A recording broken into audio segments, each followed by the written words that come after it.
If you did not watch the CEV Women's Champions League this weekend, you missed out.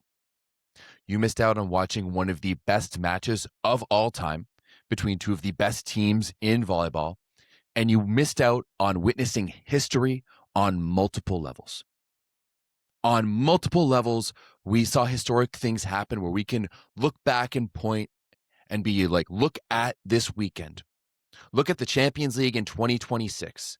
That's when history was established and the ultimate legacy of Tijana Boskovic was written.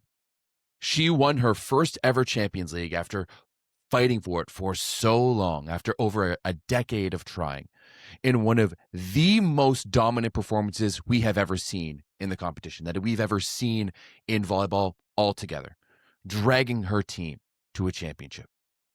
We saw Marina Markova establish herself as a complete player who is in the conversation as the best player in women's volleyball, bar none. And we saw the mastermind of Giovanni Guidetti coming out once again to cement himself in the history of the sport as one of the greatest coaches of all time. The winningest Champions League coach in the modern era of women's volleyball, bar none. Before I get into these things, I do want to break down what was one of the best games I've watched all year, all time, and it was incredible. It was incredible. If you're a fan of this channel, you know that I've been spending some time hyping up this match between the two teams who have dominated this competition over almost the past decade. They have won now the past 8 of 9 Champions League titles over the past decade, with one getting lost to COVID. But it was absolutely incredible. And for basically 3 sets, I was worried that this match was going to be a dud. I was worried that this match was going to be an absolute 3-dong, just a clinical example of how good Imoko Conegliano is. Because that's what it was. It was a little sloppy to begin the match. Both teams seemed a little bit nervous. Vakifbank got out to a quick 8-5 start, and then it was just Conegliano off to the races. Just dominating all the way through, playing Conegliano volleyball in the way that only they can. And now early on, Vakifbank's offense really heavily featured the middle. Gunesh got 3 kills in that first set, and Jansu was just feeding her. And that's really what kept it close. I mean, Vakifbank made 11 errors in the first set, and 2 of the most crucial ones came right at the end. First, there was a 31 set that went over Zara Gunesh's head and just dropped. And I mean, a miscue like that, a misconnection in the Champions League finals is pretty much unheard of. And then the very next play, there was a pass that was just slightly too tight for Jansu, and she was stuck in the net. Won. But yes, 11 errors by Vakifbank in the first. And now that error from Jansu, where she missed Gunesh, really stuck with her, because she went from setting the middles, I think 5 or 6 times in the first set to only twice in the second, because there was another misconnection this time with Chakobogu in set number 2. And in set number 2, it was all Conegliano. They dominated all the way through 16-12, 21-15, and every single time Vakifbank started to push back, Conegliano would just run away with it. Would just go on a bit of a run. And now, because Jansu was clearly a little traumatized from not being able to go to the middle, it was just high balls to the outside, and Conegliano was all over Vakifbank, and Vakifbank was not able to convert on their offense.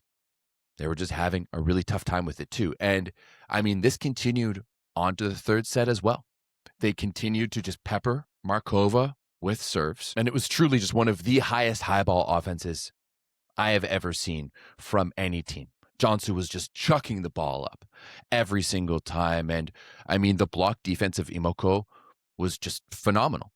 There's no other way to put it. They led this match fully for 3 entire sets, essentially. They led throughout the majority of the third set. 16-12, they're up. 22-18, they're up. 24-22, they were leading this game. They had match point, 1 point away from being able to go to the finals and potentially be the first team in Champions League history, not European volleyball history, but in Champions League history, since it started in 2000, to win 3 Champions Leagues in a row. That's what was on the line for Conegliano. And then a player who has never won the Champions League, a player who has been hunting it now for over a decade, one of the players who, even had she not won this weekend, would go down in the history of the sport as one of the greatest all time. That's when we saw Tijana Boskovic go to an absolute another level. She was 12 for 18 with a block in set number 3 and absolutely just dragged her team into that 4th set. And now I was doing a watch along over this. And in the 3rd set, I said, this match is either going to be a 3-dong or it's going to 5 sets. You could tell there was no in between. There was no gray area there because there's so much momentum on the Conegliano side that if Vakifbank was going to be able to get back into this match, it had to be fully. And that's exactly what we saw. Because it went from being Conegliano match point time and time again to Vakifbank winning set number 3, 29-27. And I mean, the tension was real. The tension was palpable. I had no dog in this fight. I had no dog in this fight whatsoever. I just wanted good volleyball. And finally, at the end of the 3rd set, we got it. And then into the 4th, you could feel the tides of changing. You could feel this match changing. And it was just all Vakifbank out of the gate. 8-4 Vakifbank, 16-10. Hell, I'm pretty sure it was 18-10 at one point.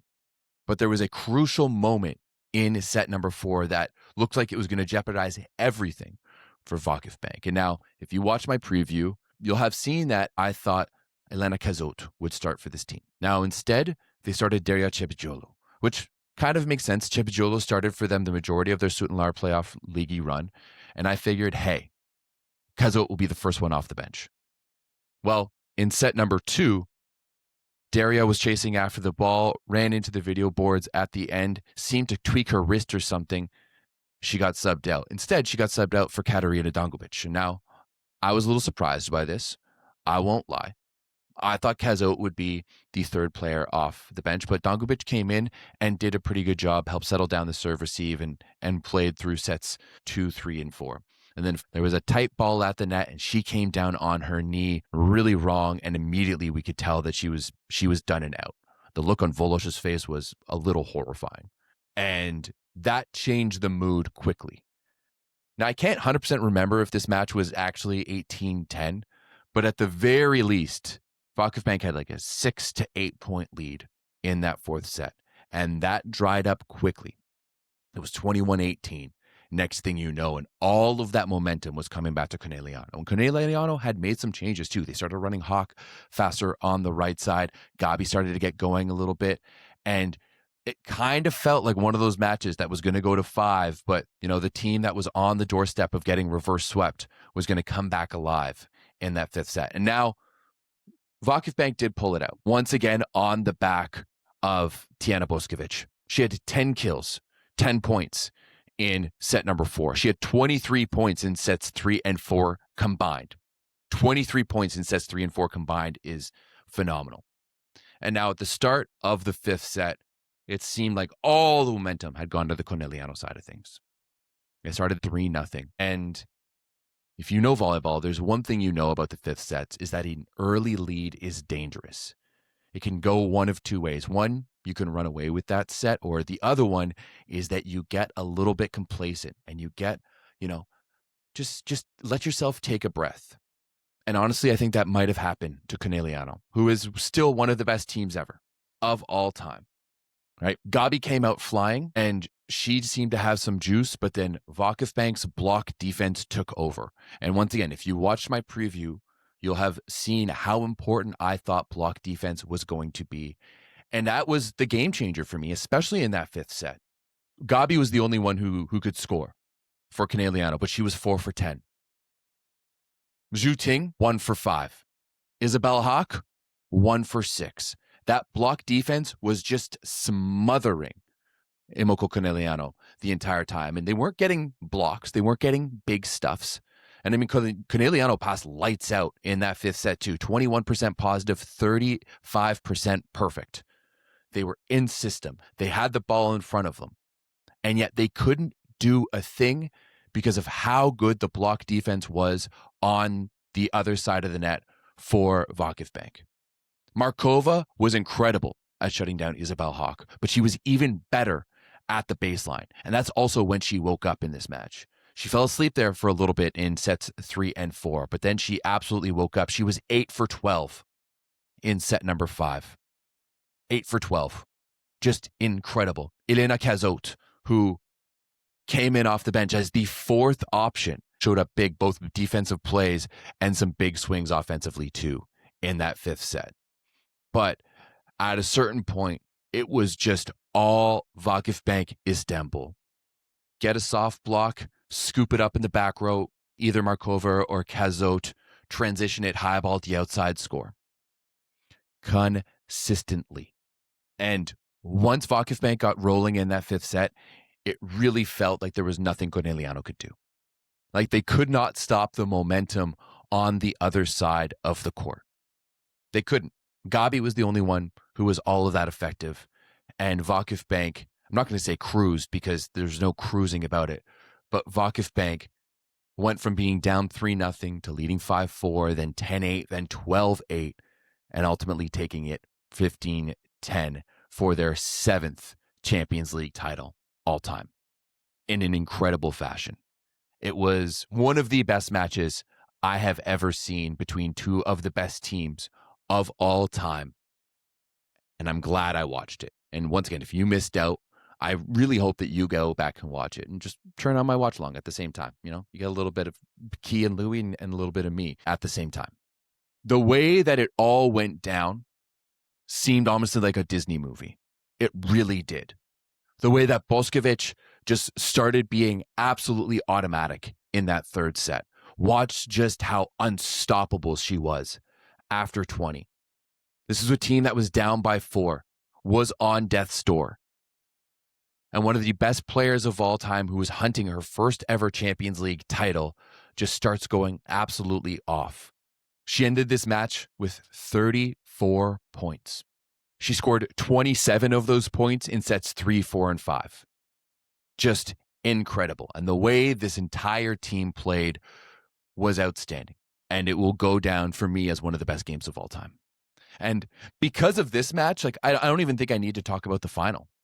I really don't. Eczacıbaşı did a great job just to get to the final. It was another really good 5-setter against Guidetti in the other semifinal.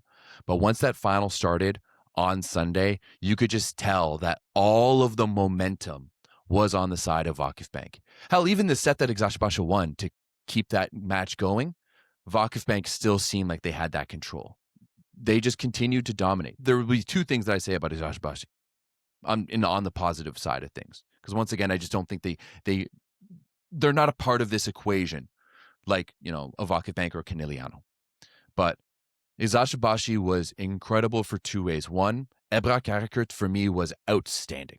I'm not going to sit here and pretend that I've watched a lot of Eczacıbaşı volleyball this year and I've watched her play a lot, but I've always been a fan of the entertainment style and the entertainment factor that she brings to the court. I've always been very supportive of her and her antics, as some might call that. I love watching her play, but I've never really been a fan of her style of play. I've always thought it to be one-dimensional. See ball, hit ball. But the way that she was passing, especially down the stretch in that semifinal against Guidetti, was outstanding.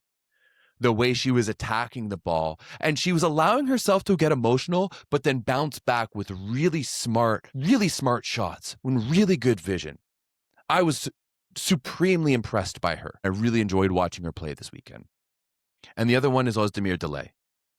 20 years old and you have to step in for an injured Elif Şahin and set like that in the Champions League final. Whew. That is the future of Turkish volleyball right there. Outstanding performance by Özdemir. But once again, this isn't about Eczacıbaşı. This is about Vakifbank. I talked about history.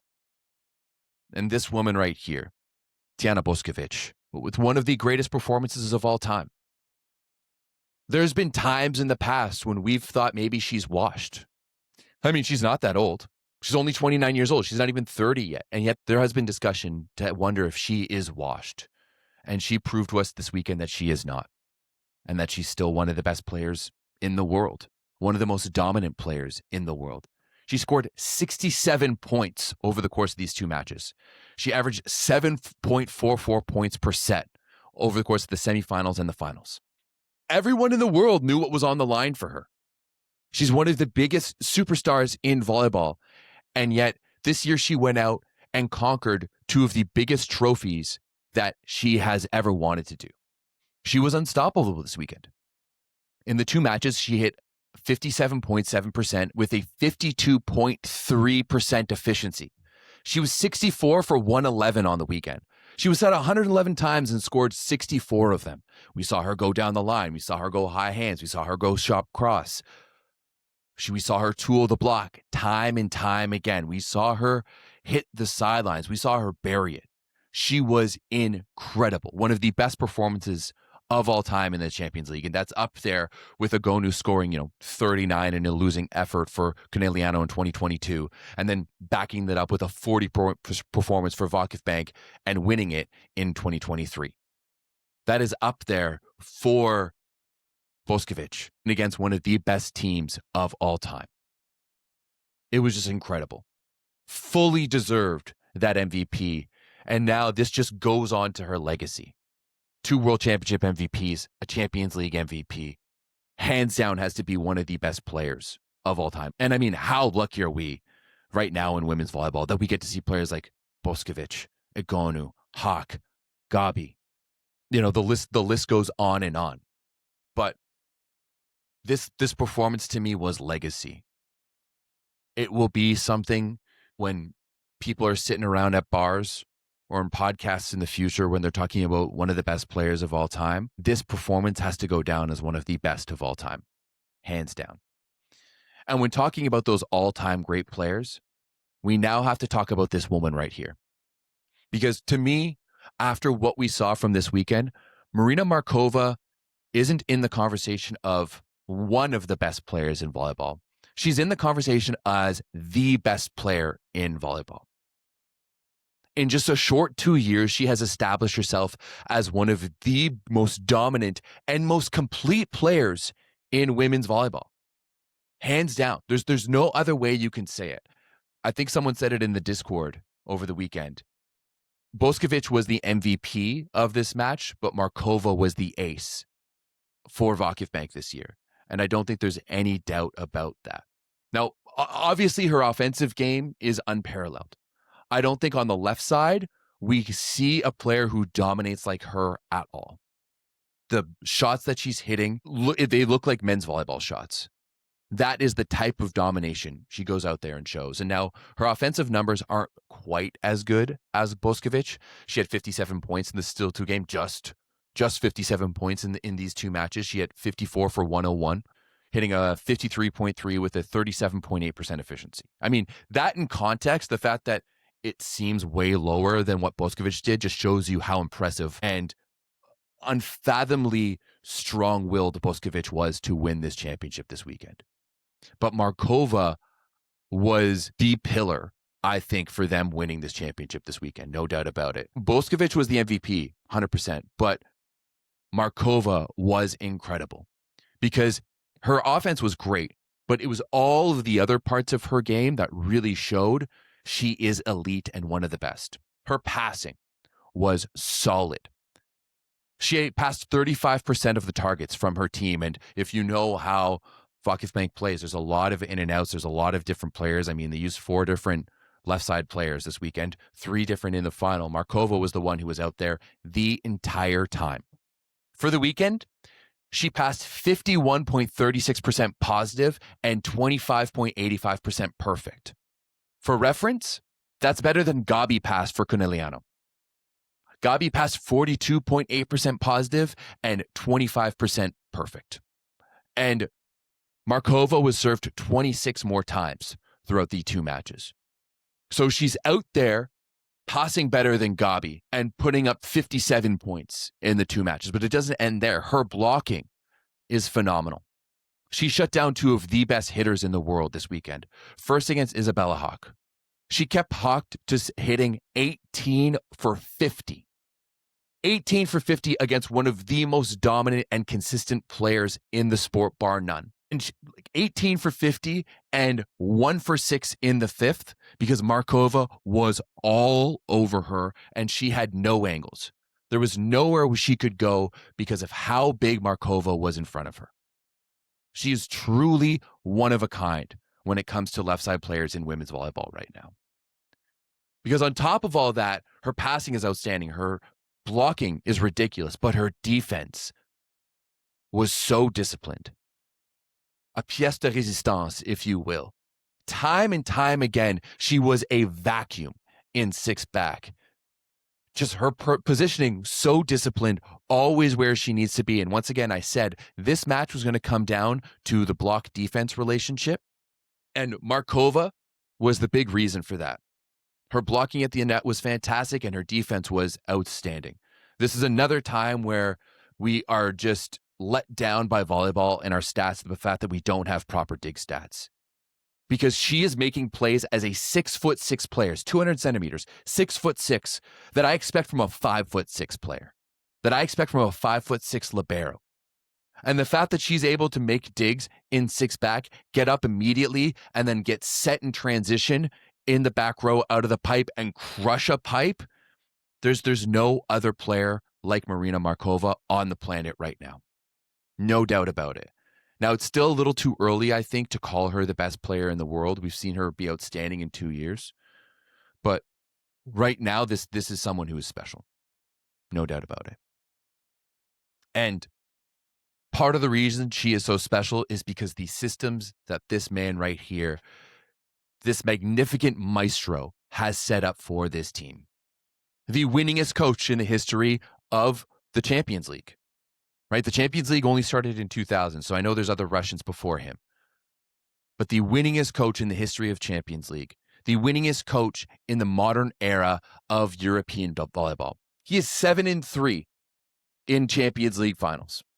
7 for 3, right? You're coaching a team that suffered how many injuries this weekend?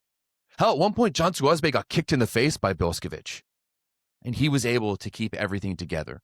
Go toe-to-toe with one of the best coaches and one of the best teams of all time and come out victorious. Right? It's so funny because Santarelli and him are just so different in their demeanor, and yet they have so much success and there's so much respect between the two of them. But what this man continues to do is just incredible. 7 Champions Leagues now. And this one has to be the most special. You have to think the way that they won this match, the way that he helped Boskovic win her first, this was incredible. By Giovanni Guidetti. 7 Champions Leagues, 9 Sultan Ligis. He's one of the best. He is absolutely one of the best of all time, and he continues to prove it. I don't know why people doubt him anymore, because he continues to prove that he is one of the best coaches of all time. And now, I've seen some people in the Discord and online blame Santarelli for it, saying that, he gets too tight in these moments. Like, guys, give us a break. It took an all-time performance from two of the most dominant players in the sport to beat you in 5 sets. And it's not like they didn't try new things. It's not like they didn't go out there and try something new. We saw them try to run Hawk on a faster ball on the right side, and it just didn't work out. Sometimes it doesn't matter how good you are. It's just not in the cards for you. So let's just get off of this on Santarelli isn't enough and blah, blah, blah, blah, blah, all this bullshit. No. Let's focus on how incredible Vakifbank was, because that's what they were. One of the best performances of all time from a team who deserves it. And I mean, I could go down the list, like so many different players. Chansu was incredible. Zara Gunesh, outstanding. Chiaka, Daria Chebiugiolu. I talked about Kazot as well. So many different players stepped up into this. But at the end of the day, for Tijana Boskovic to go out and win her first Champions League by scoring 67 points combined in this 2 matches is incredible. To drag her team into that 4th set the way that she did, put her team on the back and carry them until she got a little bit of help from Markova in that 5th set was outstanding. And to me, this is why She just continues to build on that legacy as one of the best players of all time. I'm not going to say the best player of all time, because especially right now, in the best era for women's volleyball we've ever seen, there's too many to choose from. Like, putting her up against Agonu right now is unbelievably impossible. But she has just cemented herself in that conversation forevermore. And that's awesome.